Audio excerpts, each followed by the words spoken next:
The Earth intercepts a lot of solar power, 173,000 terawatts. That's 10,000 times more power than the planet's population uses.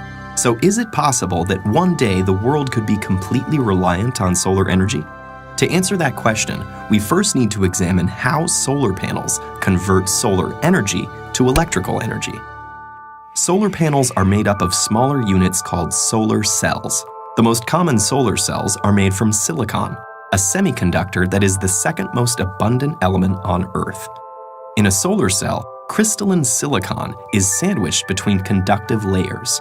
Each silicon atom is connected to its neighbors by 4 strong bonds, which keep the electrons in place so no current can flow. Here's the key. A silicon solar cell uses 2 different layers of silicon. An N-type silicon has extra electrons, and P-type silicon has extra spaces for electrons, called holes. Where the 2 types of silicon meet, electrons can wander across the p-n junction, leaving a positive charge on one side and creating negative charge on the other. You can think of light as the flow of tiny particles called photons shooting out from the sun. When one of these photons strikes the silicon cell with enough energy, it can knock an electron from its bond, leaving a hole. The negatively charged electron and location of the positively charged hole are now free to move around. But because of the electric field at the p-n junction, they'll only go one way. The electron is drawn to the n side, while the hole is drawn to the p side.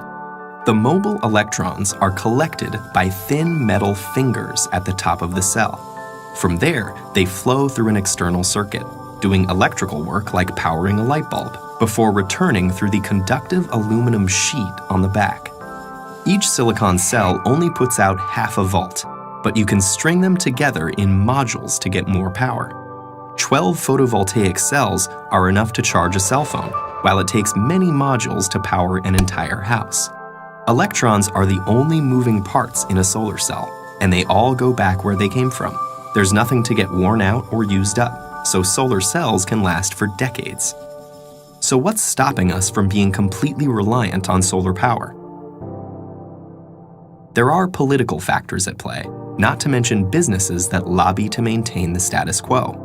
But for now, let's focus on the physical and logistical challenges. And the most obvious of those is that solar energy is unevenly distributed across the planet. Some areas are sunnier than others. It's also inconsistent. Less solar energy is available on cloudy days or at night. So a total reliance would require efficient ways to get electricity from sunny spots to cloudy ones, and effective storage of energy. The efficiency of the cell itself is a challenge too. If sunlight is reflected instead of absorbed, or if dislodged electrons fall back into a hole before going through the circuit, that photon's energy is lost. The most efficient solar cell yet still only converts 46% of the available sunlight to electricity, and most commercial systems are currently 15 to 20% efficient. In spite of these limitations, it actually would be possible to power the entire world with today's solar technology. We'd need the funding to build the infrastructure and a good deal of space. Estimates range from tens to hundreds of thousands of square miles. Which seems like a lot, but the Sahara Desert alone is over 3 million square miles in area. Meanwhile, solar cells are getting better, cheaper, and are competing with electricity from the grid. And innovations like floating solar farms may change the landscape entirely.